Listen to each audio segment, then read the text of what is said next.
Hi, My name's J.C. McCauley. I'm Naisha McCauley, and you're watching AccessTV.org.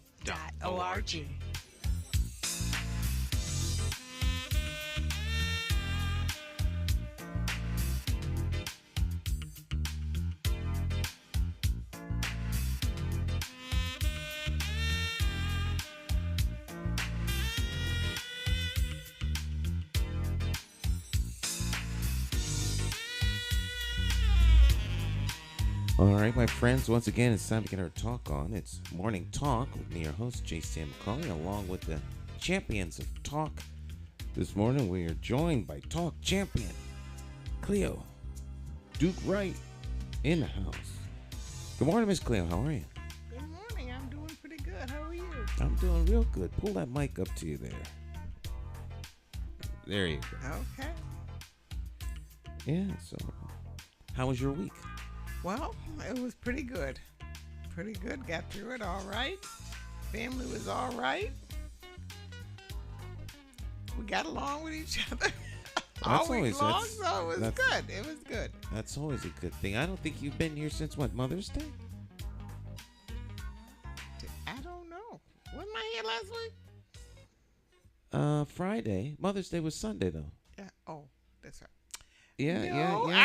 I really had a good Mother's Day because, my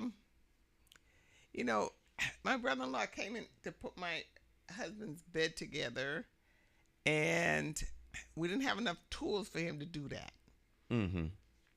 So on Mother's Day, a friend of mine, when I went to dinner with a couple of friends, they said, "Let me show you something." He showed me this toolkit that had absolutely everything in it. He said, "You ought to give yourself this for Mother's Day." So on Mother's Day, I went out to lunch with them after church, and we went and bought this case that had absolutely everything in it because brother-in-law couldn't tighten the screws on the bed. So when he came back, I pulled out my Mother's Day toolkit, and he found everything he needed to do what he had to do. So that was a good gift. So then I put it under the bed because I don't want it to be with my husband's tools, because my husband's tools are all over. He never can find what he needs when he needs it, and he has everything, So that turned out really good. Well, you got to have a good toolkit. A good toolkit is essential. Really, really. I remember when I was just, by myself, I had a drill, I had a toolkit from Sears, and I used to do everything myself. Everything. And so I had an electric drill, and I still like those electric drills better because they're lighter. Now, your electric drill had a cord? Yeah.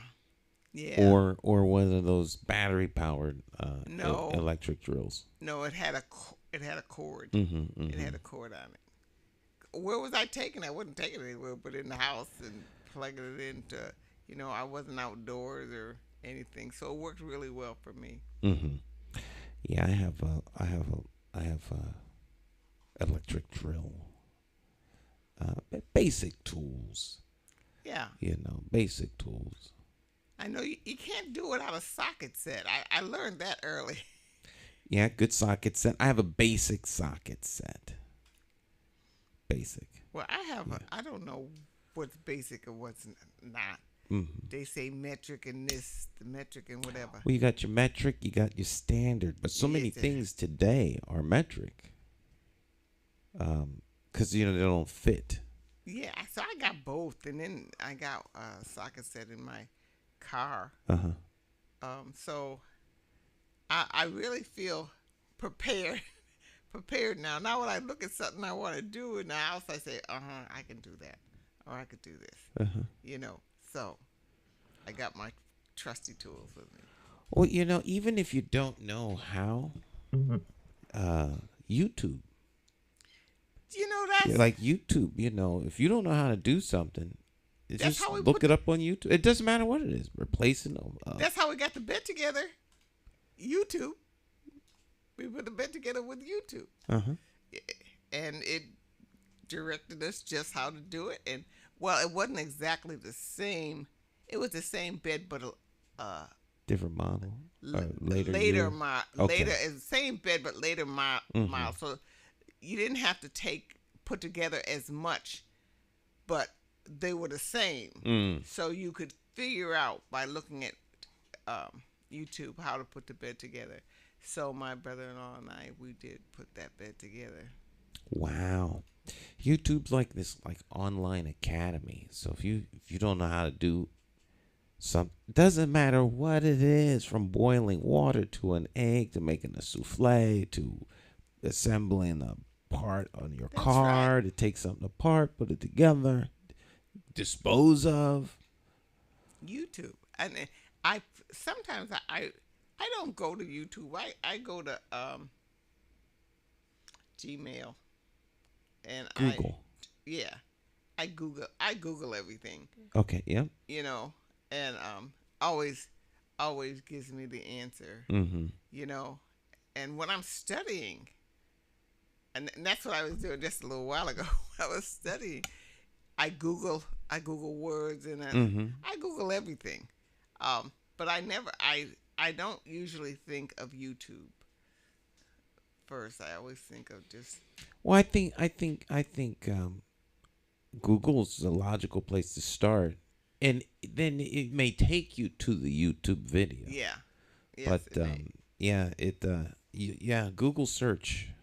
Google search is such a powerful tool, and if you've got a phone, you've got access to Google. A lot of older people.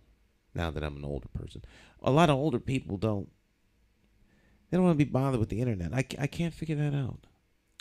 Well, I understand that. I really do understand that. You're used to doing things with your hands, and you're used to doing things a certain way, and you don't want to be bothered learning anything new. And every time you turn around with older people are telling you to go to the internet to do this online. It's annoying. Just tell me the answer, damn it. Don't tell me to go online. I don't want to go online. Just tell me what it is.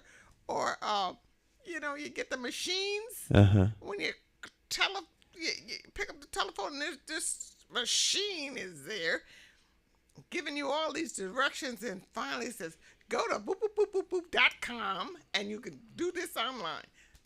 Come on. Just answer the phone.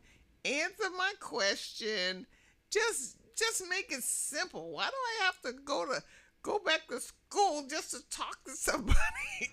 So I understand but younger people, I mean, early as 3 and 4 years old could use a phone and go on the internet. If a 3 or 4 year old can do this, most certainly people over 55 can do this. Yes, but people my age and older, we have to talk ourselves into the internet and see its value.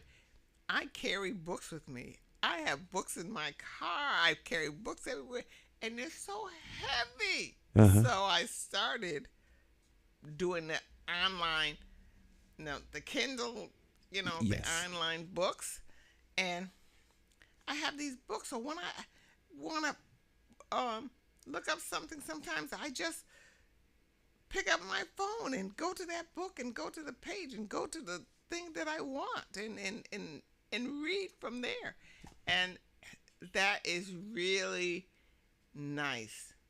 But it is not nice when I want a book in my hand.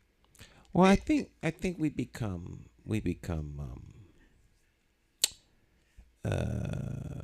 used to the way things are. I was going to say stuck in our ways, but I guess the more politically correct way to say that would be we get comfortable. We get comfortable, and it is another scary thing. And pull your mic up a little more there. Another is you're not in control of anything. and YouTube online. You really, it may be there, but maybe somebody. Now, what do you mean by you're not in control? I mean, because I think they could take it away anytime they want. Somebody could just boop, it's gone. Push a button, it's gone. So if someone pushes the button, it's gone.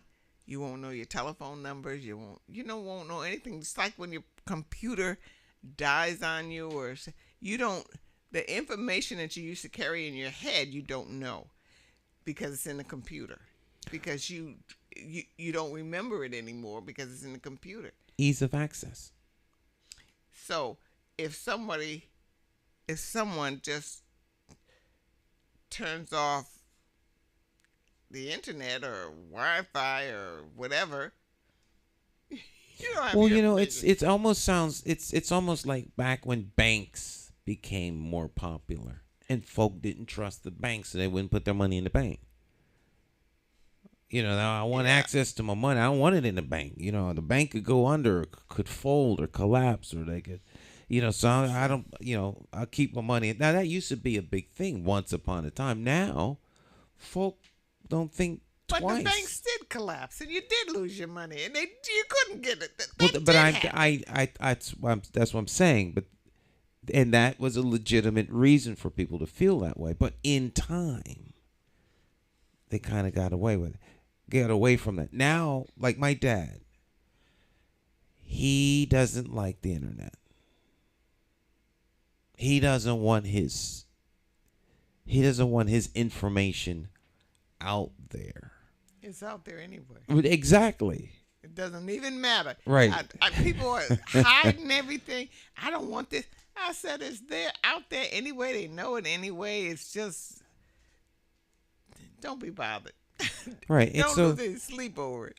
I think ease of access, because of course today's young people will become us. They'll be saying and doing the exact same things we're doing. Yes. With the emerging technologies and customs and systems of their time, 40 years from now, when the 20-year-olds become 60. And they'll be doing the exact same thing. I remember when my parents were doing the exact same thing about almost everything that we did.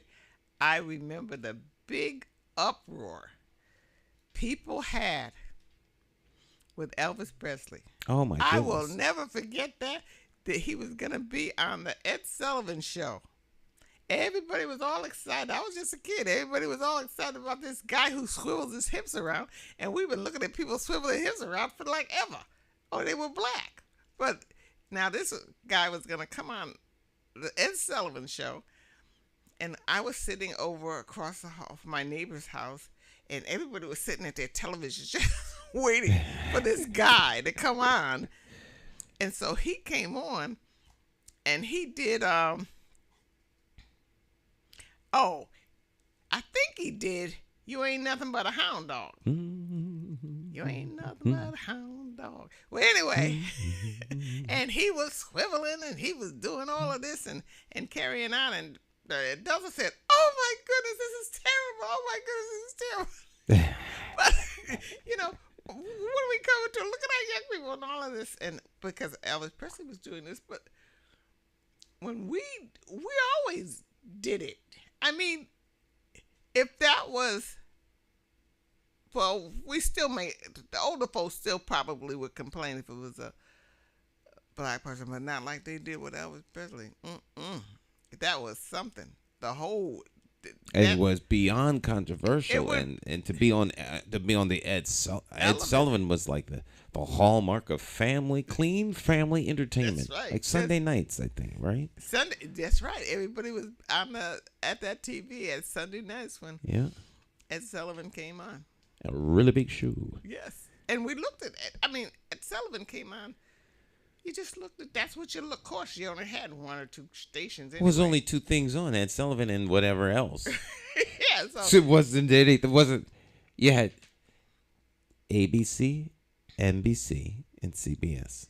But when it first came, there was only one station. Mm-hmm. And the one station that everybody had around us was Channel 8. And ABC. then the other stations started. Channel 3 didn't. I was 14 years old when Channel 3 came. And the first movie that Channel 3 played was with Tony Curtis and oh, come on, black actor Sidney Poitier. Oh, Sidney Poitier. Was escaping from some prison or something. But that was the first movie that was shown, that, and here we have Channel 3. That was so exciting to have another one. Of course, in Channel 30 was there before Channel 30, Channel 22, which was the same station, really. Yeah, that was UHF. Yes. Ultra high frequency. VHF, UHF. I remember UHF. I remember when they came. It's like you had a little adapter box on top of your TV. But special people who had a little bit of you little bit more money. Yeah. People Oh, only you got had one UHF. station, but and then we had people who had a little more, then they got the color television. Color. Oh yeah. Everybody be over. Yeah. But we still had black and white, and I'm just fine with black and white now. My sons can't stand it, but it's all right with me. Yeah, I think black and white is quite nostalgic. Of course, very few things are in black and white these days. But I do remember. Do you remember Ephraim Zimbalist Jr.? Yes. The FBI. Yes. The FBI. Dun, dun, dun, dun, yeah, and I remember 70s. when it became in color. The FBI in color. He was, wasn't it 77 Sunset Strip? He was on that. Ephraim Zimbalist. Yeah, that now we're going before my time. 77 Sunset Strip was 77 Sunset Strip. I've yeah. And cookie, Mm-hmm. lend me your comb. That was when Ed Burns, is that his name? He used to always comb his hair. These are the that was before your time. early days of entertainment. It's funny because, of course, today's young people will be laughing, talking about, remember YouTube? And remember TikTok? And we used to watch everything on our phone before, the virtual holographic immersion entertainment system. And, but the technology changes so fast. So quick. It just seems like yesterday we didn't have a television. Didn't we have a television? This is great with these big antennas on top of the house and all that. Mm-hmm. To this. Now we have. That's less than what? That's what, 50, 60 years. Right, but change. But the iPhone was. I remember the commercials for the iPhone. It's not like the internet. It is the internet. So you could actually get the internet on your phone, the smartphone. You had the cellular flip phones, but I think that the cell phone has only been around for maybe 12 years. Alexa, what year did the iPhone come out? The first model in the iPhone series was released in June 2007. The most recent models are the Apple iPhone 13, the Apple iPhone 13 mini, the Apple iPhone 13 Pro, the Apple iPhone 13 Pro Max, and the Apple iPhone SE 2022. All right. So 2007? 7. Really? I thought it was older than that. Mm-mm. But look how fast things are changing. So when are we going to change? People have to stay. They have to go with the time. You have to go with the time. People have a tendency. All people have a tendency to park themselves They park themselves in fashion, hair, everything. They just stop at a particular age, and that's where they are. They're there for the rest of their lives, and they do the same thing with available technologies, and because you get comfortable and you get used to it, and you don't want to change. and then you're stuck there. You know, in dress, sometimes I try to dress, you know, up to date a little bit, and my family will say, "No, you can't wear that because you're too old to wear that. You're too old to wear that." I said, "I'm too old?" I said, it's a dress." "Oh no, you can't do that. You can't." Now these are these are family members in the same age or younger. Oh no. It's not younger. This is my Younger children's See, age. they expect you to look a certain way, They expect. That's right. and then so if you you know, and that's what everybody like. If you decide to do anyone decides to do a drastic wardrobe change, people start asking, "So what's wrong? How come you feeling okay?" You know, you're just not. Yes, You're not yourself. that's right. You're acting differently. You know. Yeah. But every once in a while, you need that change. Absolutely. Every once in a while, you do. Absolutely. So every once in a while, I do change, but I usually change back eventually. But I go one way for a while, and then I change because sometimes it's too much work. Oh, keeping up with the You remember when you probably don't remember this. When I really started, I changed when my hair was a little reddish and I started wearing makeup. Oh, I remember it. I have video of you. And all of that. And I loved it. And I used to go on YouTube and I used to take the lessons in how to put on makeup and all of that stuff. It was just wonderful for a year or two. But then I started getting them and I didn't want to do all that. I got tired. Heavy maintenance. Yes, I got tired of. I mean, some women don't get tired of it, but I wasn't used to it my whole life, you know. So I loved it for a while, but then I didn't like it because I didn't want to do all that work every morning. You know how long I stayed in the bathroom to put on all that stuff? It takes a long time to get made up, or you know, you can see how much attention I give to detail in the morning. Well, now I put it on when I want to, and when I don't want to, I just don't. You know, I don't make a big deal out of it because I realize I practically look the same. I mean, I don't look that much different with it or without it. And you know, I say to myself in the mirror, I look at myself, I say, "Love yourself, love yourself, love yourself. Let's go. We're gonna go out and love yourself. What the heck?" You're not gonna look like her anyway. You're trying to look like this person that you've always tried to look like. But I look in the mirror and said, "You know how old you are? You're not looking like that. You never look like that. Get dressed, feel good, go out." So that's kind of what I do. I don't suffer trying to be something. I said, "All right, now let's figure out who you are and be that." One thing that happens, I think, when you get a little bit older is you become more satisfied with yourself. Yeah. And, you know, all of the chasing after and the validation by becomes so fruitless.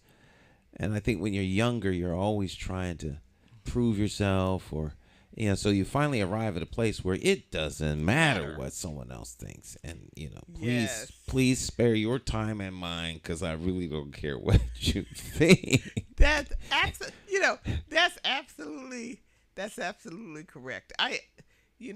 Because I've been on this diet thing for years, and I did pretty well. on it. But I realized, I said, "But when am I going to start enjoying myself?" I don't enjoy myself, and I don't feel good.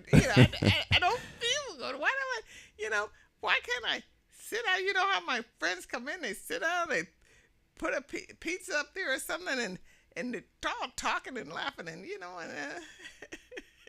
I'm chewing on lettuce. I said, "Oh, I've had enough. I've had enough of this. I've had enough of this." So I kind of laid off on it a little bit, but not that I don't want to be healthy. I do. So I am very careful of what I eat, but not as much as I used to. But I feel better. Mm. My blood pressure went down Mm-hmm. because I'm not always worried about it. My blood pressure went down, and I picked my blood pressure. I said, wow, without even taking blood pressure medication, I said, wow, look at this.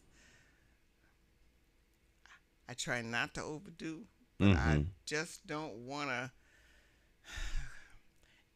I can't eat. I can't eat. I can hardly eat. I ate a lot of kale. Kale. Kale. And I like kale.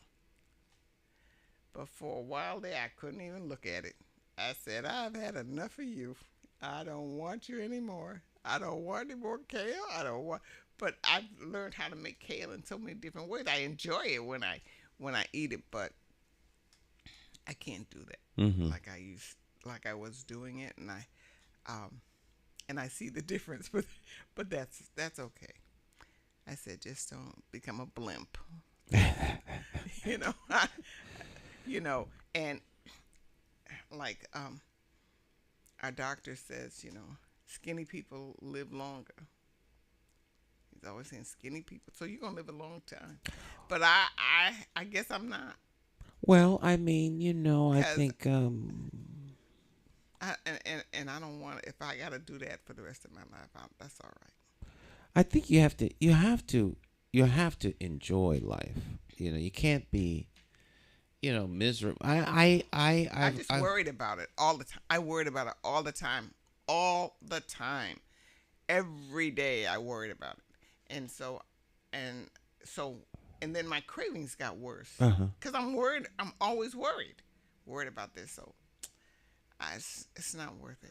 Well, worry is absolutely not good because No. you get all stressed out. Stressed. Worrying about something, by definition, that you don't have the power to do much in terms of changing, and so there needs to be a certain amount of satisfaction. Lately, I've adopted the idea and the notion that I understand and feel your pain. That doesn't mean I have to share it. Say that again. I understand and feel your pain, or I empathize, I recognize, I see you are in pain, but that does not mean I have to share it. I can help you through it, but I don't have to be miserable because you're miserable, like the misery index. Yes. Everyone else is miserable, so I should be miserable too. Why should I be happy when everyone else is miserable? I think that is fruitless. It doesn't mean that you don't care, but ideally they don't want to be miserable. So why are you trying? Why would you buy into their misery? I think a lot of people sidestep And enjoying life because they're trying to be so one with those who are miserable. And you miss so much. See, people don't take time to, as they say, smell the roses or smell the coffee. There's life has many things to offer in terms of joy and happiness and contentment. I try to get away from very negative people. I can't do it very, very long because because it's around me all the time, and I have to escape it. And I say, I say to my son, you have to decide whether you're going to be happy. You have to decide that that's what you want. You just can't sit and be miserable and expect there's going to be a change. There's not going to be a change until you change. You have to decide. And then I say to him, I'm out of here. You're going to leave me again? Absolutely. Because I gotta go smell the roses. Right. I gotta go live my life. I'm not staying here with this, or I don't even do that. I give my husband what he needs, and I help my son as much, and I leave, and I can't stay there. Someone asked me. I think my sister-in-law asked me to go to a dance, and so I'm going. I said, I'm going to dance my heart out. Well, where you going? What is it? You're not going to rain on this parade. I love to dance, and I'm going to go out and I'm going to dance. So it's, you got to turn them off sometime. You love them, but you got to turn them off sometime. Absolutely. Yeah, people would have you, to show that you care. And this gets dicey.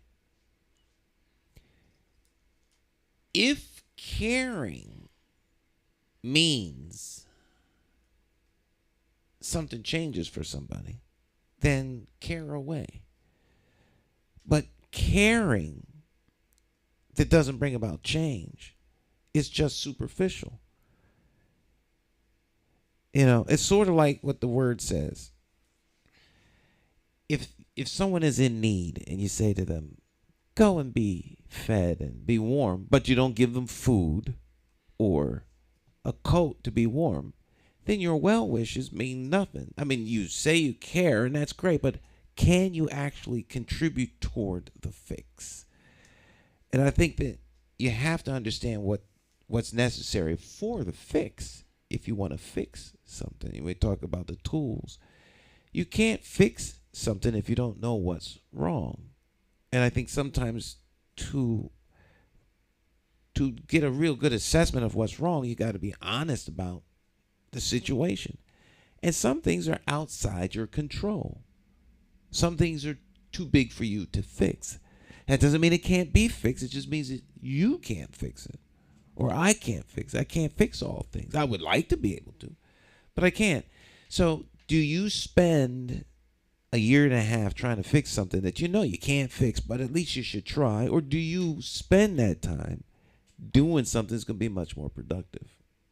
And I think people spend a lot of time undertaking efforts that bear no fruit other than the virtue of I did something. But if what you didn't help, well, you don't know. Well, you don't realize that you can't fix it. You kind of sometimes think that it's because you're not doing something right is why the change does not happen, because you're not doing something right. Maybe if you did something else, maybe if you did this, maybe if you did that, and the more you try to help and the more you could get into the person's life, unfortunately, a lot of times, the more they lean and the less they do. So you get kind of tired and exhausted until you realize that you really can't do it. You really can't do it. So you have to step back. And that's just as hard as almost as helping. Stepping back. Stepping back. I used to work for Pratt & Whitney many, many years ago. In fact, that's why I'm here in Connecticut, because I got a job at Pratt & Whitney. And I moved up here to work at Pratt. But I was in quality assurance. So I was an inspector on the assembly floor. And they made, Pratt & Whitney makes jet aircraft engines. In East Hartford, they make the military engines. In Middletown, they make the commercial engines. I don't know what it is now, but back then, East Hartford was strictly military. They did some testing for commercial there as well, but the assembly floor was military. And they had a whole department, process planning. So everything is forecast. I mean, nothing happens by accident. And there are certain periods within the assembly process that require a second set of eyes to verify that things are progressing the way they should. And there are certain actions that require a signature or a stamp along the way to make sure the critical components were put together. If something doesn't go together right, then process planning would come down, look at it, figure out what went wrong. The part doesn't fit, then there's a problem in the assembly process. Somewhere prior to here, someone didn't do something correct. And now you have a whole issue. I think like in the medical profession, you go into the surgery room or your surgical theater, whatever, and you're going to operate on someone. You have a pretty good idea where you're going here. They do a lot of predetermination before you start. And I think there are some professions or some things that people do where an understanding of where you're heading and the likelihood of success is given a whole lot of thought before you start. And I don't think we use that same kind of logic or same kind of approach to problem solving when we're trying to help people. I think that we would do much better if we did, because so much energy and time is lost being virtuous in the effort to help. There is a likely outcome, but we don't even consider the likely outcome. Our outcome is based on our hope for success as opposed to our likelihood of success. And I use this as an example. I'll never forget Eddie Perez, former mayor of Hart. He was in this room right here, standing right where that black box is. And he asked me straight out. He's asked me this 3 times. But when he was in this room standing there, this was the 3rd and last time he asked me this question. What is your plan for winning the election? And I says, well, he said, no, I didn't ask you what your hope for the outcome was. What is your plan? Mm-hmm. Do you have a plan and will it win? Well, he said, no, hold on, stop. If you're doing this for principle, I got principles. But I could do that on my own. To make a principle, to make a statement. So, do you have a plan? If you have a plan, then, maybe I get behind that plan and help you win. But if you don't have a plan, I don't hear a plan. I hear hope. I hear a vision. I see zeal. You got all this stuff, but there is no plan for success. And as such, success is not going to happen. And I think that we get caught up in what we would like to have happen. And we turn off the advice because it's contrary to what our desired outcome would be. You so hope you're going to do something that you're not practical about what it takes, the likelihood, and therefore the inevitability of your failure at the task, which you will find out in the end. But if you do this enough times, you can tell it ain't gonna work because you don't have the components. And I think it's incumbent upon older people to help communicate that to younger people so that they better plan and forecast an outcome that could be a lot more likely. Well, I've had, that is like so true, because I've had several businesses.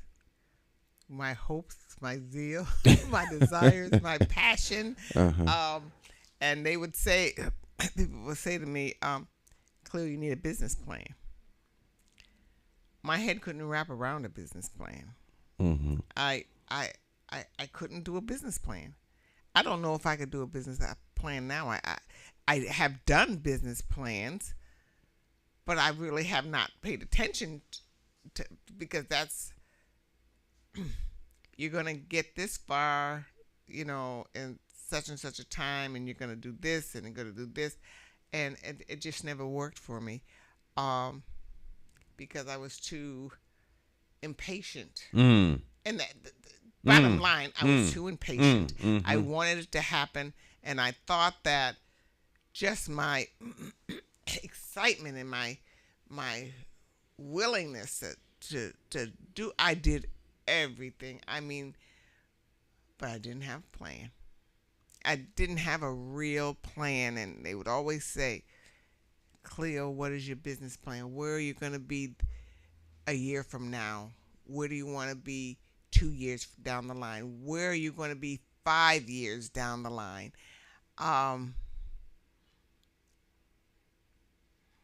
I just want this.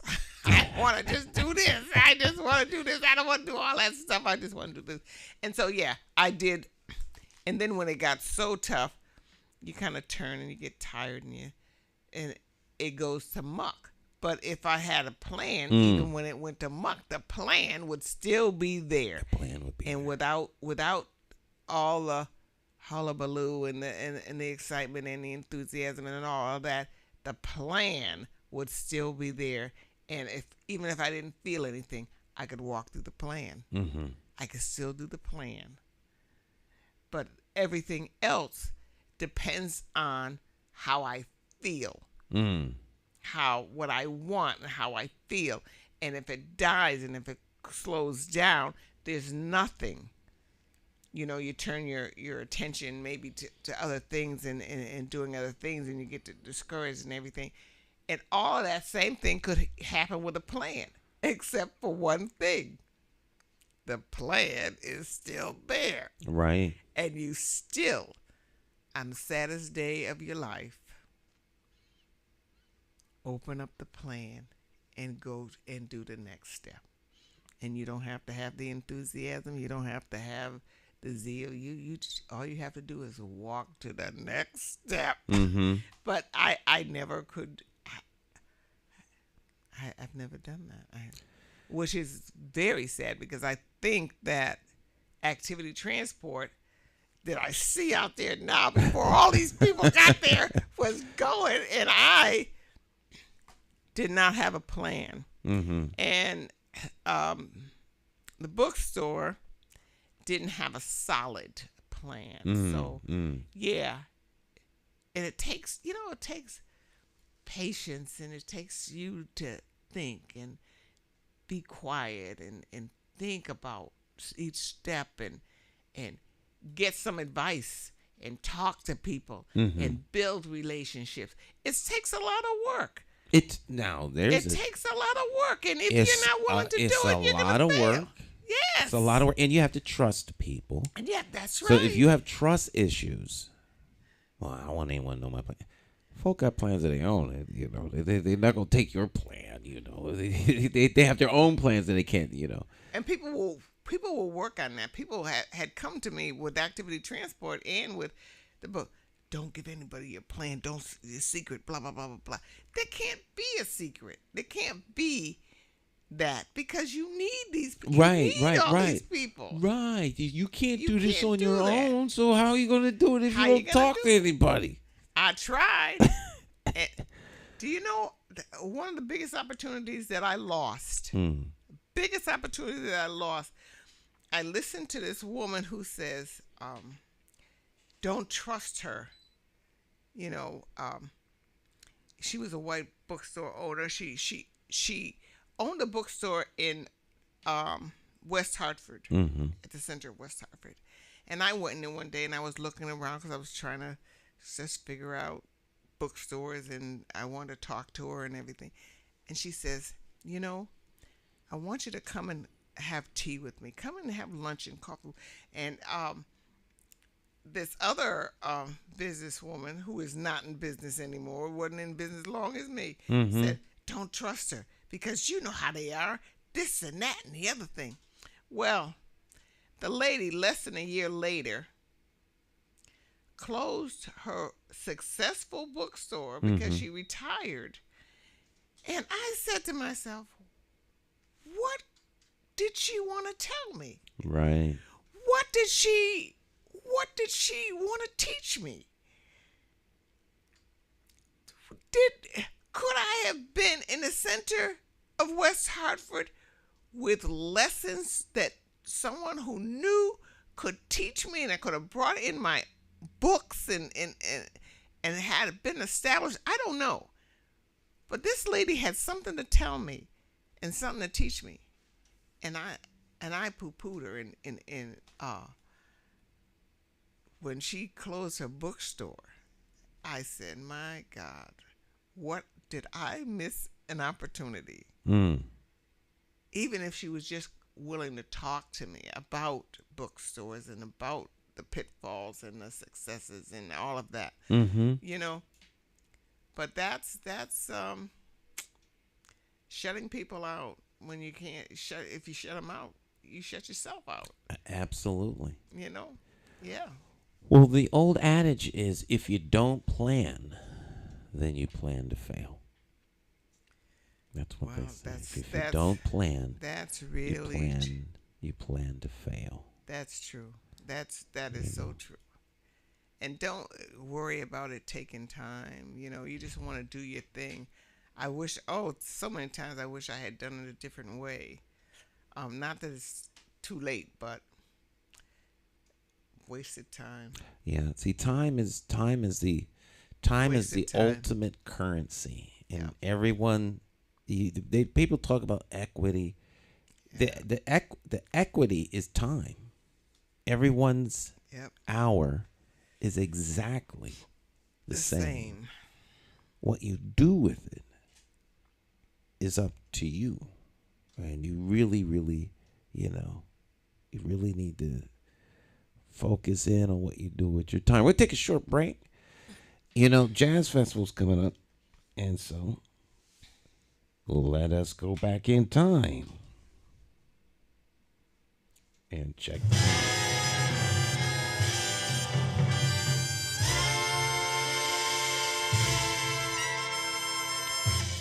2016, July the 15th, 16th, and 17th was the 25th anniversary of the Greater Hartford Festival of Jazz. Is coming back around, my friends. You don't want to miss it. You go to their website for more information. Stick and stay. We'll be right back. It's Morning Talk.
Wow. Coming up this summer,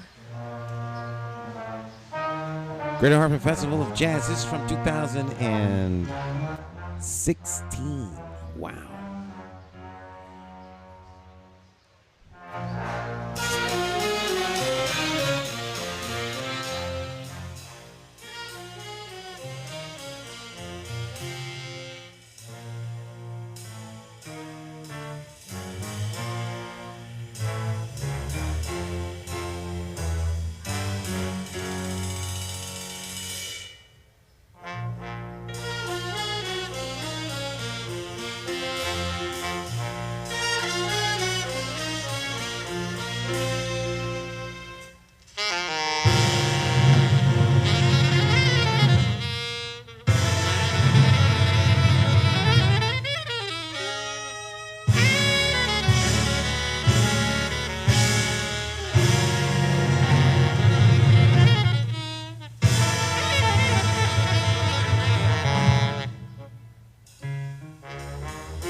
Jonathan Barber on drums. I recognize Jonathan.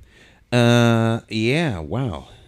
Greater Hartford Festival of Jazz coming up in next month. No, 2 months. No, July. What is this? This is May, June, July. So we're gonna have the jazz people on Morning Talk. They'll be here on as we get closer.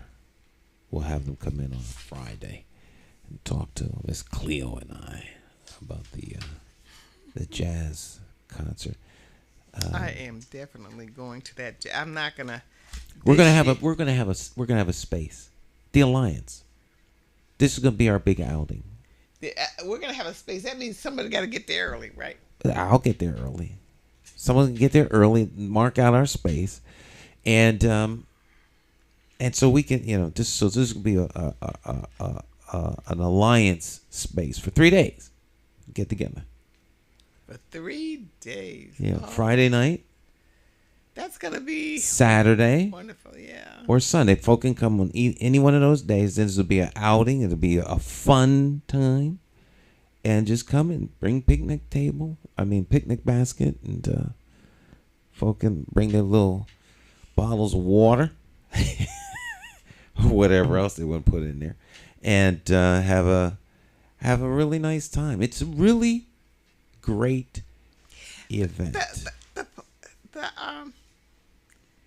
The police don't check what everybody's drinking, do they? Or they just leave everybody alone? Oh, no. What have people bring little wines, little wine bottles of wine and stuff like that. Oh, that's very common. In fact, we go around and we interview people every year and stuff like that for the network and stuff. So we always have fun. Jesse goes out, does from Chat It Up, and we do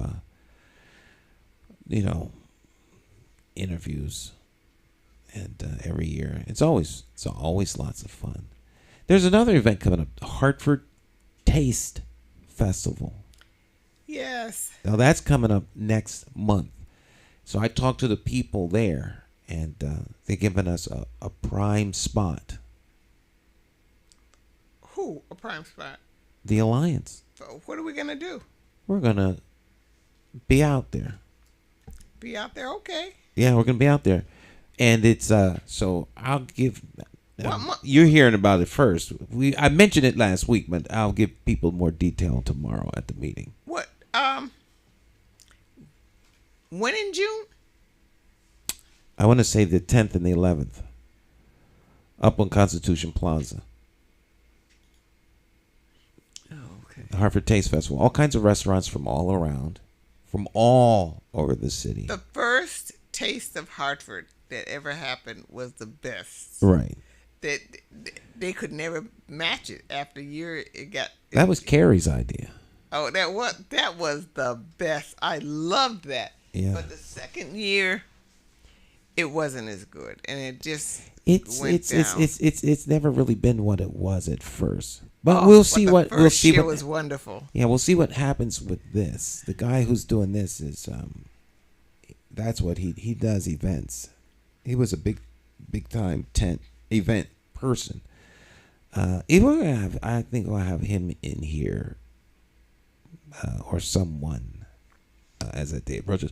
But I thought we would do interviews up there. Oh. And Miss Cleo, solicit Miss Cleo here on the air to do some interviewing and just ask people about what they think about Hartford and things like that. And it'll be a lot of fun. I got this book, and it gives you questions. Just simple little questions. It has 3 different layers. Just simple little questions. And you would never think that people would just get into it because they're non-threatening. Mm-hmm. And then they and this memorabilia and so that would be, I'm going to really, because I asked myself some of those questions and got going just by myself. Just like little questions like, what was your favorite TV show when you were a kid? You know, when you tell them, then people start talking. They put up these boards, and every day, there may be another question on the board, and more people walking by, and there's this question, and they just write their answer on there, and then just go on about their business. Then they kind of get closer together, then they start talking about their answers and that kind of thing. And when you said that, I said, boy, I'm gonna go through some of these questions. And that'll be great. That'll be great, and it's gonna be lots of fun. So I'll talk about it a little bit more tomorrow, but it'll be lots of fun indeed. Shout out to a class of 2022. Roxbury Community College. The commencement's today.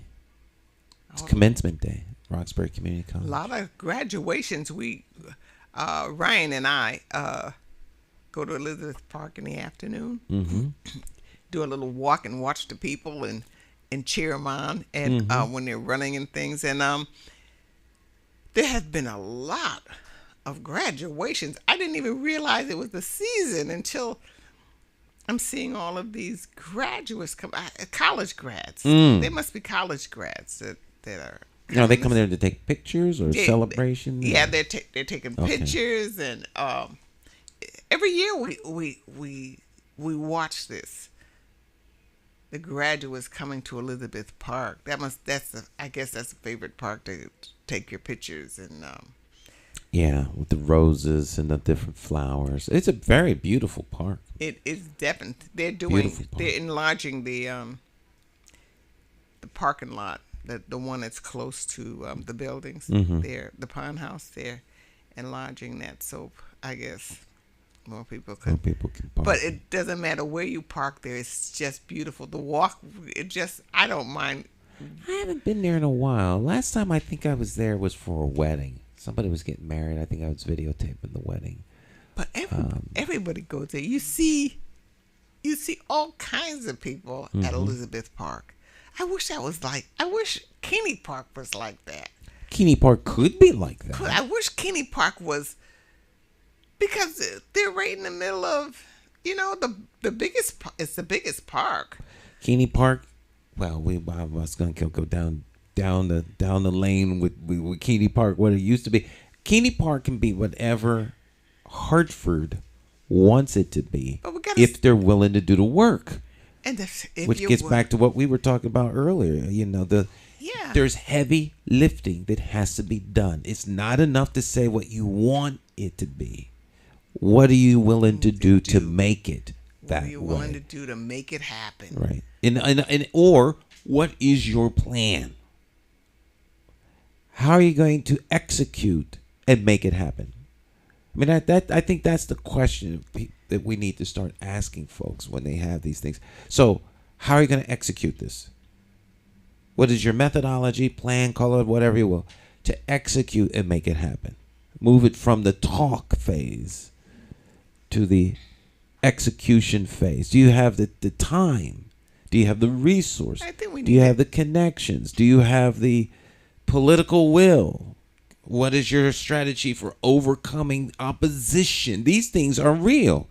They're not negative. Those things are real. I think, and also that you need to be taught those things, because that's not a natural thing. Those to plan, at least not for me.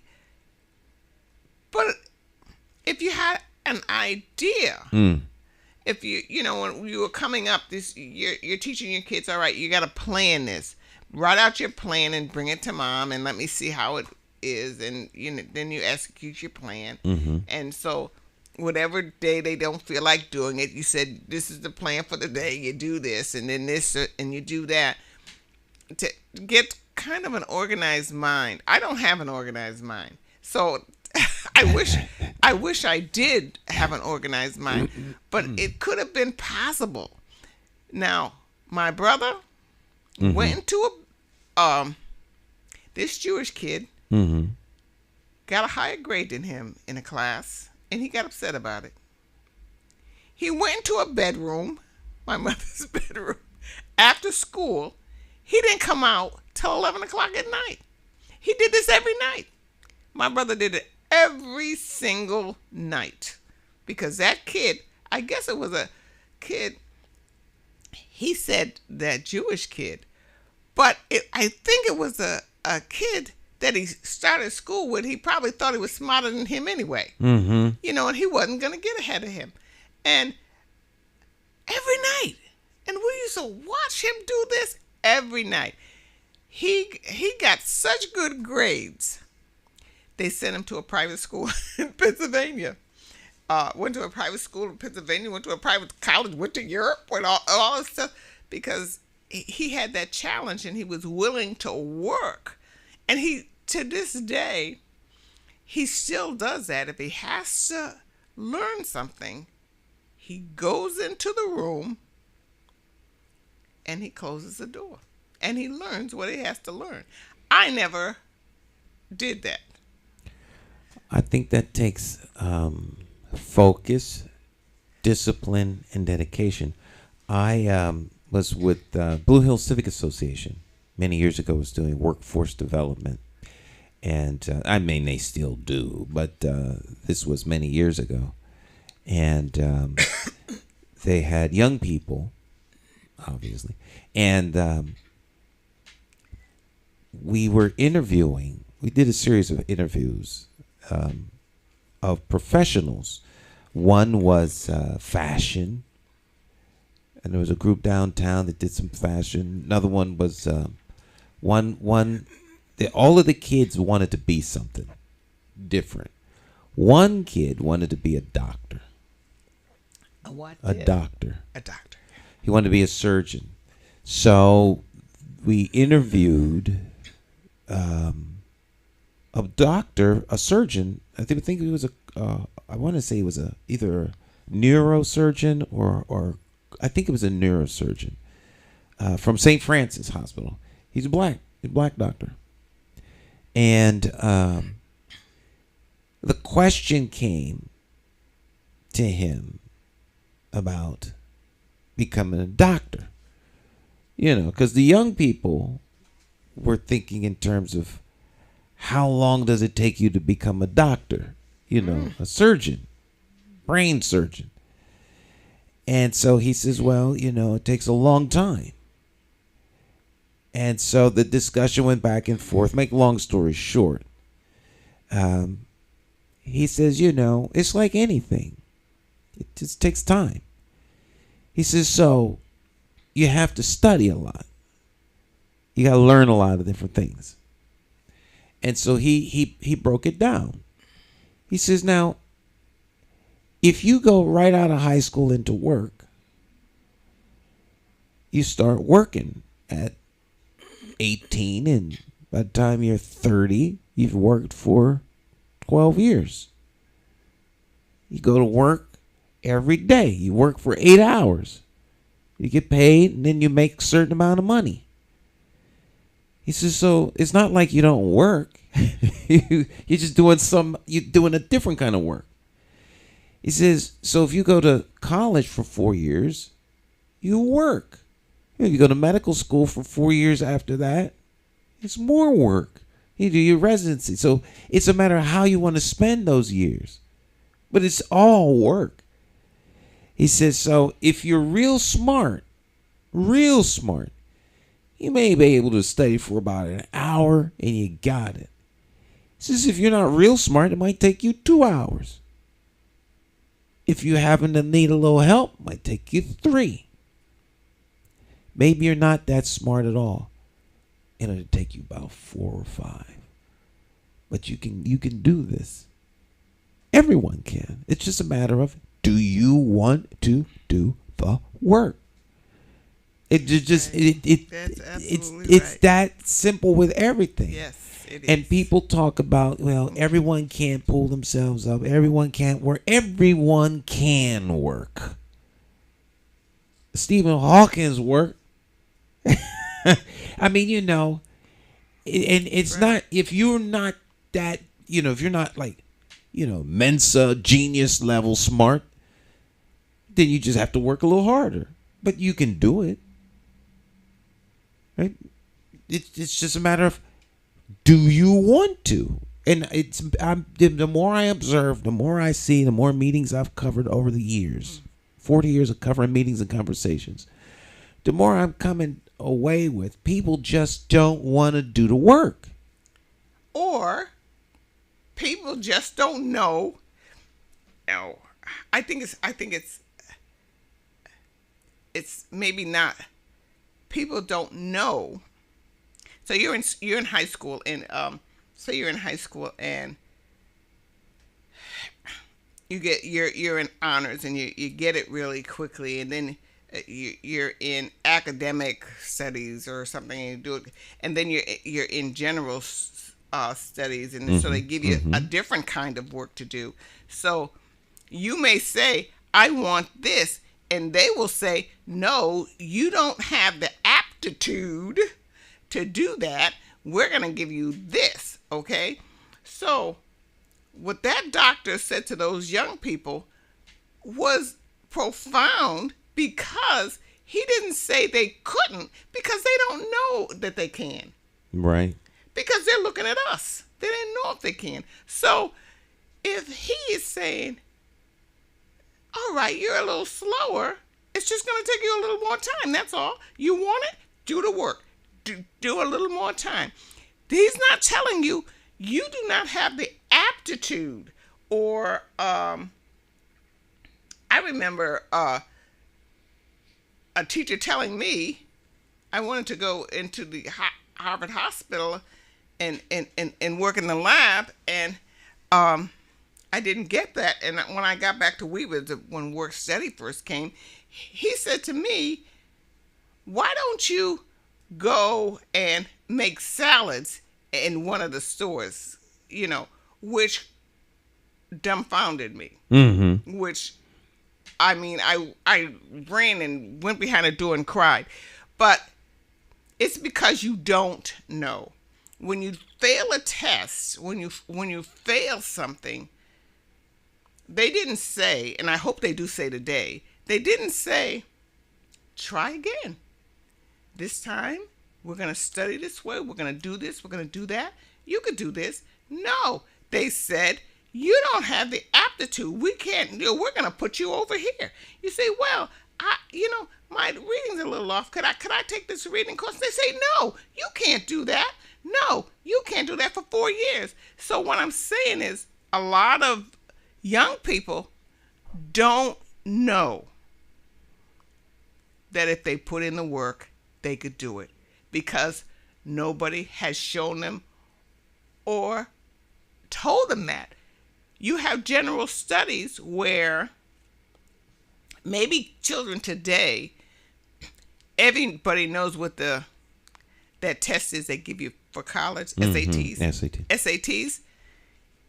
They did not even tell us. I never heard of SATs until they took me down and tested me with all the rest of the high school. And a lot of the same with general studies. They didn't introduce that. And then they come back and say to you, a person like you don't even, only 5% of the people that got a score like you could even go to college. What is that young person? And that's all that young person knows.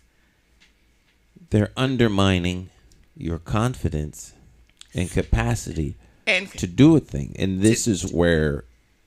And are they still doing that? They wouldn't let me go see a Shakespearean play. They wouldn't let me go see Taming of the Shrew, which is such a simple play, Shakespearean play, because I was in general studies and not in academic studies. So, and I asked to go, and they said no. So, you got to introduce it. It has to be introduced. It has to be introduced by the parents, or aunties, or uncles, or grandmas, or the preacher, or the imam, or the rabbi. Someone has to take a position within the community that says you can do this. So it's not just people don't, young people don't want to do the work.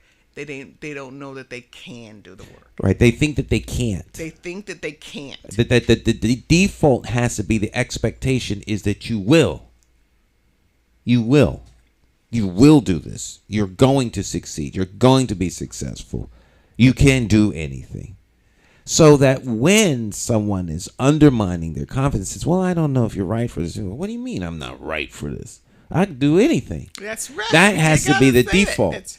And we can't say, well, we've been set up for failure. If you say we've been set up for failure, then you now know that there's a plot for your demise and failure. So it's like, if the flood water is coming, then we can get away from the flood water. We could build a wall. We can get equipment, get a boat, get scuba gear.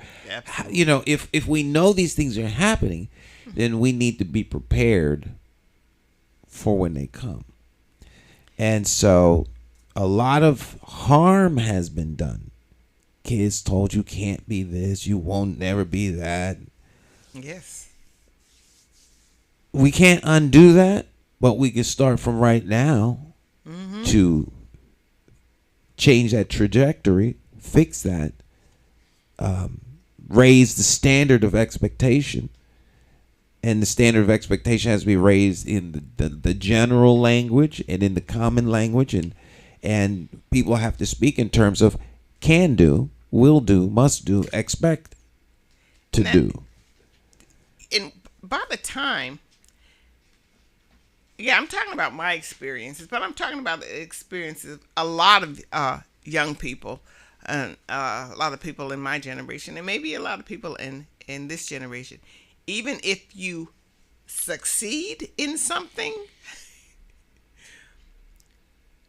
the feeling that you have, that you have been brought up with through family, through school, doesn't go away, because most likely you're not going to see that success that you made, because you're still going to think the way you think.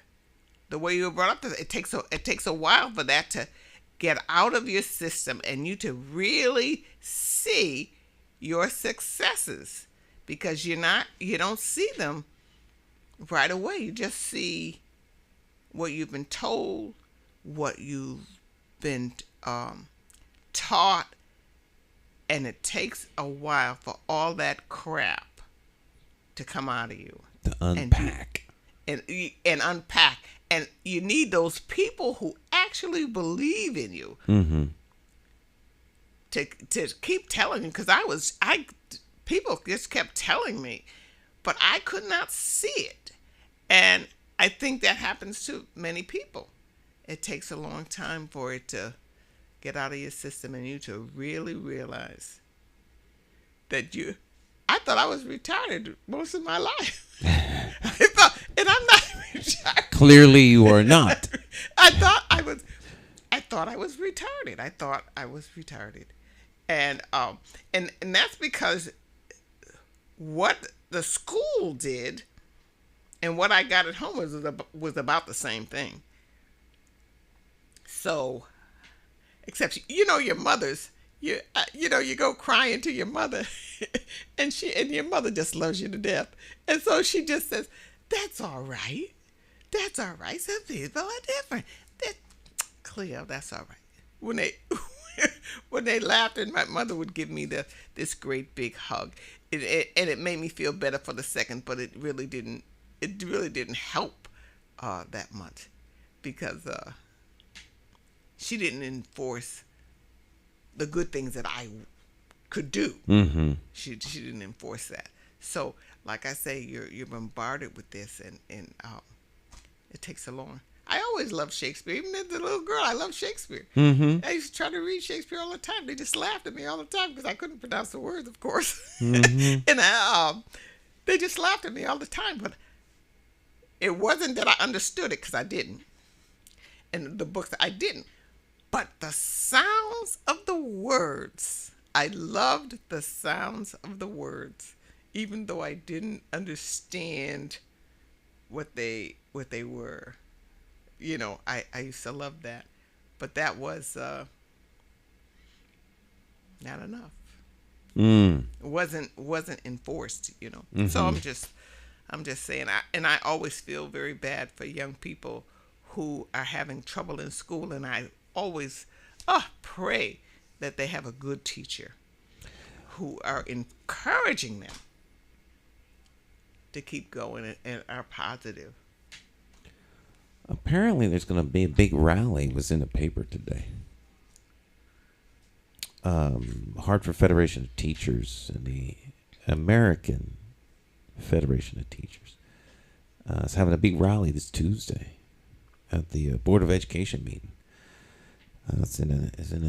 No, it's not in the paper. It's in a press release. That's what it was, press release. And so they want to see some changes. So it's, yeah. But the main champion for education has to be primarily the student and then the parent, because learning is and always will be the responsibility of the learner. Right. The learner is the only one that can actually learn for themselves. You can't learn for them, but they need support, and that support has to be broad based. You got to have teachers who are gifted to teach. Not everyone in the classroom should be in the classroom. Everyone's not a good teacher. Some people just want to be a teacher because it's a good pay and good work. Yes. Yeah. But everyone shouldn't be allowed to be a teacher, because you have to have a love for young people and a love for teaching and imparting information. And then the other one, of course, is parents. And every person doesn't get the perfect set of parents or the perfect teacher. However, that doesn't eliminate what ultimately needs to be, what needs to happen. So the students, Yep. we have to. I just think it's beneficial if we have a can-do attitude. We must succeed because you can. We must succeed because you can. And if you're told you can't, and then you get through and now the system takes care of you because you can't, then you become dependent and just don't mind not doing anything because you can't. And so, you become non-competitive, which in some circles is exactly what folk want. They don't want you to be able to compete. Right. You can come from a family that definitely, my father said you will never go on the state. I had no idea what he was talking about. I said, what's the state? He never told me. Mm-hmm. You will always work. You're not going to go on a state. You're always going to work. You're not smart enough to do this, but you got to get out there anyway. Is nobody going to support you? So you have all these things. If you didn't pass this test, then it's a failure. So no one tells you to just try again. So you're out there always trying to keep up, because you just got to keep going. You just got to keep going, no matter what. You got to keep. Mm-hmm. You got to keep going, even though you're not going to hit your potential. Because I think I could have done a whole lot more than I've done, and I've done a lot. I've done a whole lot. When I stopped thinking about it, a whole lot more than I ever thought I'd do. But you're in that fog, that quagmire, that you can't lay down. You can't go over there. You can't do this. You can't do that. So, and you're stuck in that. Or, like you say, my girlfriend said to me when I had my first child and she had her first child, and I was working. I never stopped working. Mm-hmm. And I worked all the way through the pregnancy, and I worked after the pregnancy. I just kept working. And she says to me in the store, I'm never, she went on a state. Her parents didn't raise her on the state, so I couldn't understand her attitude. Her parents, she wasn't that. And she said, when this one get old enough to go to school, I'm going to have another one because I'm never going to work. You know, I couldn't believe her. I mean, I couldn't believe what she said. But, you know, that's exactly what she did. She did exactly that. She did not come up like that. But that's exactly what she did. That's interesting. I think sometimes also something that I think we sometimes have to accept is that some people only want to go so far. So some people are good at not, everyone doesn't want to be a CEO. Everyone doesn't want to be, a leader of the pack. Some people are quite content being in the middle. Some people are content being wrangling carts at the Walmart. There's nothing wrong with that. Particularly if you go to the Walmart on Flatbush, where they don't need cart wranglers because they expect the customers to do it. Now I get a cart every time I go there because I'm sick of. The store. Yeah, because you get all the way up there, and of course there's no carts. So what do you have to do? You got to go all the way back out to the parking lot. Go to where you thought you remember seeing a cart. It's gone because someone else. So now you just automatically get a cart. You look for the best cart on your way in because when you get in there, there's not gonna be no carts. There's no carts. Well, that's why a lot of people don't go to that. Go to that Walmart. They go to East Windsor, where there's always a cart. East Windsor, Weathersfield, yeah. But East Windsor, that's East Windsor, yeah. That's the one people go to. I really like the one on Flatbush. I get a cart and I go there. But we're used to going. We always go. We go to that one. We from time to time will go up to East Windsor if it's a really nice day. But it adds to our. That's the first Walmart that I ever. Well, it was the other one. They rebuilt it. Bring your mic. They rebuilt it. That's the first Walmart I ever saw was in East Windsor. And they're still old school though. The one on Flatbush is nice. You got the self checkout is really efficient. Oh, is it? Oh, I think it is. I love it.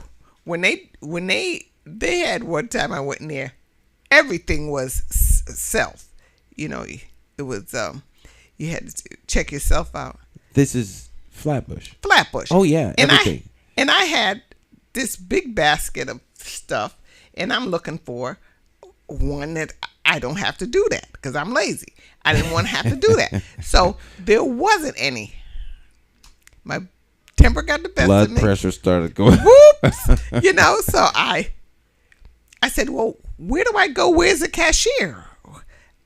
They're no cashiers. They're all, self-help. So I said, oh, I left my basket right there. And left out, go to East. And I went out that. Actually, that's the only Walmart that I go to. My friends go to. I only go to East Windsor if I'm going with someone because that's out of my way. It is way out of the way. Unless you're going on a nice drive. I like to drive. I probably went to Stop and Shop or somewhere. Okay. And did my shopping. But the next couple of times I went there because that's where I get my prescriptions too. So the next couple of times that I went, about the third time, there were 3 open that had cashiers.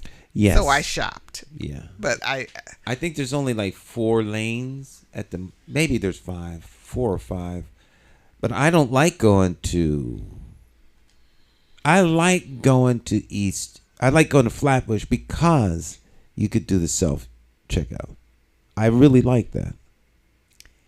It's much more efficient. It's faster, and I only do it if I'm usually if I only have 1 or 2 things. Oh, I never do it if I have produce, because if I have produce, I gotta weigh it and then I gotta figure out what I got Oh, and all of okay. that. So if I have produce, I definitely go to the cashier. Once I went out to self checkout, and of course I had to get a little help, and I tried to remember what the girl was doing so I could do it next time. But if I have produce, usually I'm not going to self because there's no prices. I can't just do that. So I guess I'm one of the lazy older people. Well, you mentioned the produce caused me to have to rethink because we don't buy produce at Walmart. So everything we get at Walmart is the scan. Oh. So you can bloop bloop bloop bloop bloop. My son told me how people cheat Walmart and that, but now the Walmart got smart.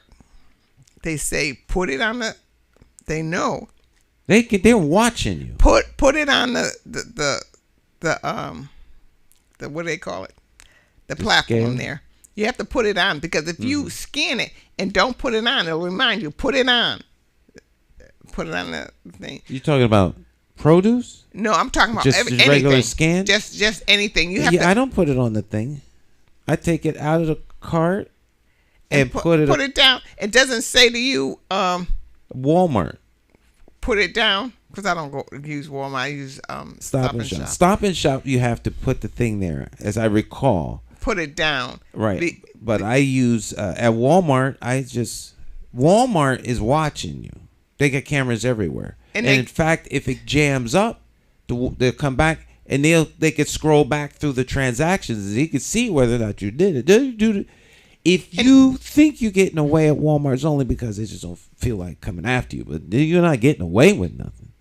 Well, my son said that a lot of people were getting away with it, and then they changed. They got the cameras up there now, and they got. You talking about Stop and Shop? No, I'm talking about Walmart. In Florida. I was in Florida. Well, I can't speak to Florida. He was in Florida, and he said it changed, so it doesn't. You can't do that anymore. Okay. Well, I know in Flatbush you can't. No. Well, Flatbush was always very security conscious. Yeah. And check your bags when you go out. All Walmarts don't do that. Checking your bags when you go out the store. No, they do that in East Windsor. They have the guard there. It didn't happen to me in East Windsor, and it never happened to me in Wethersfield. Where they go through your bags, and a lot of times they don't even do it. Shrinkage. And they call it on Flatbush, unless you have a big item that's not in the bag. They, because they're there, but they have never stopped me to check my bag. You look trustworthy. You look trustworthy. I look trustworthy. Yeah. I look trustworthy. You look trustworthy. Oh, well, that's why they don't do it. Every time I go to Walmart on Flatbush, it's the same security guy there, and which is really how you do security. Because if you do that enough, you can tell. You can read people. You can see. And you check for certain items in the cart. Small things, big things, just random. Yeah. Because they really don't look at everything, but. No. Yeah. His presence creates the sense that I shouldn't try to get away with anything. Yeah. But eventually everything will have a code, and you just put it in your cart and leave.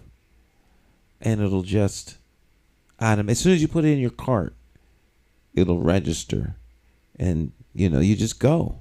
You get a receipt on your phone, and when's that gonna happen? Sooner than you think.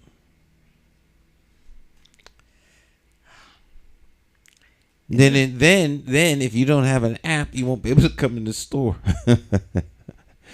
So folk that are all this technologically resistant, you won't have a choice soon. They're not giving you any choices. No.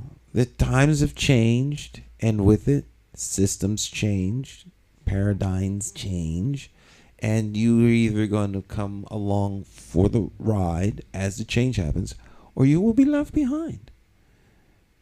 And folk can be all bent out of shape all they want, but the future does not wait for us. Oh, you are not. So we have to be prepared and go into the future with wide eyes and hopeful glee. Don't be left behind. Don't be Don't left be left behind. behind. It happens on every big change in our society. Yes. Every big change. When the automobile came. Yep. Yeah. When factories started open, that was a biggie. Yeah. Yeah. Folk, everyone that once upon a time, everybody wore hats until President Kennedy said, I'm not wearing a hat. And the hat business ended right then and there, just about. Is that why people didn't wear? I didn't the know. The haberdashers. Yeah, because President Kennedy, he had the hair. And he didn't wear a hat. And then, when Kennedy became president, all of the, so the new fashion trend was no hat. Yeah. People really pay attention to that stuff? Absolutely. Because Kennedy didn't wear a hat? Remember when Oprah said she was going with the situation with the beef? And the beef market plummeted? Oh, yeah, and they sued her. Because there are major influencers and style trends. I mean, styles, what you see in your Walmart is determined by, what goes on Fashion Week. New styles, new trends come, so people go out and buy new things. All of this is very, very planned. Oh yeah. Dude, I guess that's so. But I didn't know why. Hats. People didn't. No, I didn't realize that. Yeah, that was Kennedy. Kennedy did that. Google search it, you'll find that out. Yeah, Kennedy did that. You had the horse and buggy. Put the car out of the car. Put the horse and buggy business in a real. Put that out. Yep. Put that out. The gasoline engine killed the electric car. Because the electric cars. Were first. Oh, electric cars were on the horizon until oil and gasoline. Everything used to be electric trolleys, subways. We've had electric vehicles for forever. But the electric car, petroleum industry. Why? Why would that? Because money. You can make money off of petroleum. And as we can see as a historical fact, hundreds of billions and trillions of dollars have been made off of gasoline. So now electric cars are coming back. There's been a big push to have electric cars re-emerge, and they are now with the capacity for battery technology, which we probably would have been a lot further along with the original Nikola Tesla. Not Tesla, Elon Musk Tesla, but Tesla, who was an engineer and scientist. Oh. Nikola Tesla. I the electricity. That the car is probably reminiscent of to give honor and ode to the Tesla. I don't know, maybe many years ago, I read that Henry Ford killed the electric car. Well, that was petroleum. Henry Ford had the assembly line. Yeah, he modernized the way cars were manufactured, and thus he brought the price of the cars way down with the Model T, and everybody could have a car. For the most part, and then the car was cheaper to maintain than a horse. So if you had horses, you had to feed the horse, water the horse. You had to get up in the morning, groom the horse, make sure the shoes, all that other stuff, and then you hook him up, and then you go to market with all of your goods. And that was a big undertaking. But here's this vehicle that could go anywhere. And it changed the world. There's always something that changes the world. Are we ready for that? Or are we simply consumers? Where are we need, every community needs the forward thinkers that bring you into the now and prepare you for the future, as opposed to just always being on the tail end of whatever's left behind. The crumbs. You don't want to be on the crumb line. You want to be the trendsetters, the leaders, which we can be, and for the most part are. But you got to think that way. You got to think that way. Nothing lasts forever. Nothing lasts forever. Empires come. Empires go. And empires go.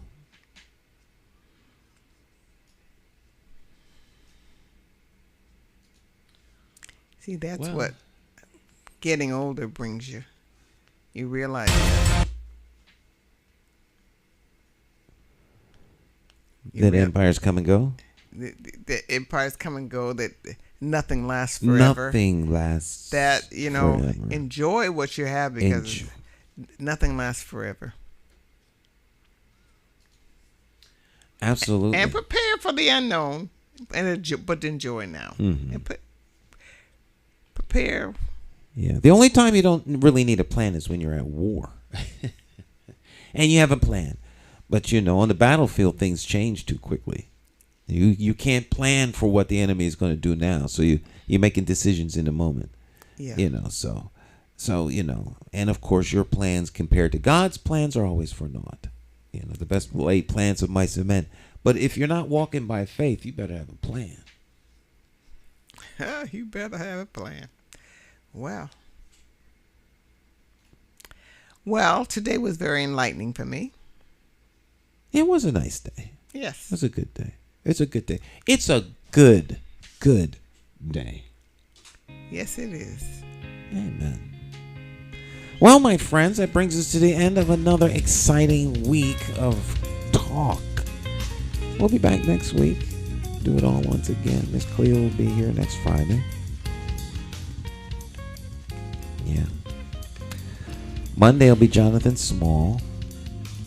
Wednesday will be Dr. Maya Bowen, followed by Luis Delgado. And then Friday, Miss Cleo will be back. Be back again. Yeah. Our new schedule is pretty much cemented. We do Monday, and then we repeat Monday on Tuesday. We do Wednesday, and we repeat Wednesday on Thursday. We do Friday, and then we repeat Friday on Saturday. So a lot of people are watching us on the repeat. It's funny because they'll call me and say, I really enjoyed the show this morning. I don't tell them it's a repeat.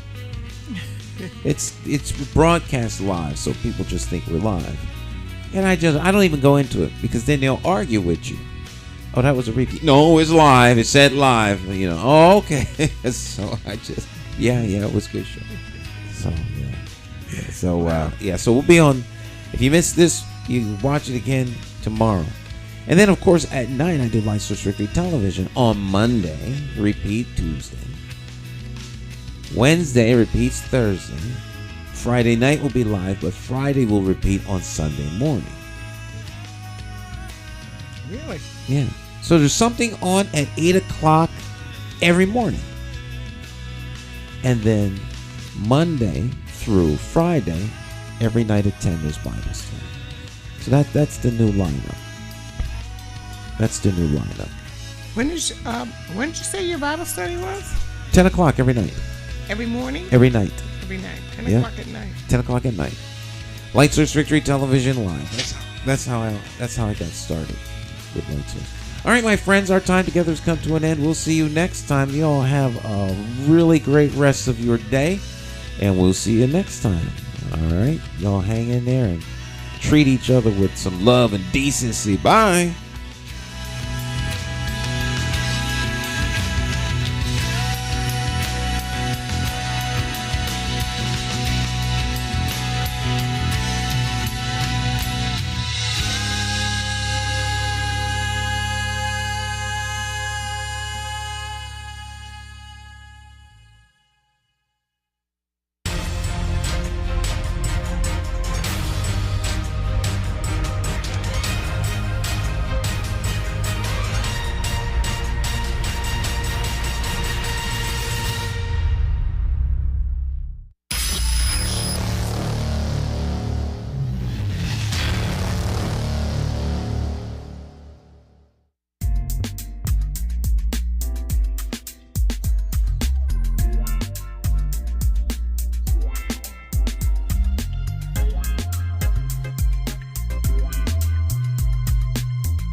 J. Stan McCauley, and I do business as Light Source Productions. I provide professional services in the area of strategic video communications. First, what we do is we help you craft your message using what I call the rule of the 5 W's: who, what, when, where, and why. We do event documentation, content acquisition, full-scale productions, editing, and of course distribution through our social media television network. And with social media, video is more important now than it has ever been. Whether you're talking big business, small business, nonprofit, church, or just an individual. Let's say you plan you're planning an event, a wedding, whatever the case may be. But let's say a big event, but no video.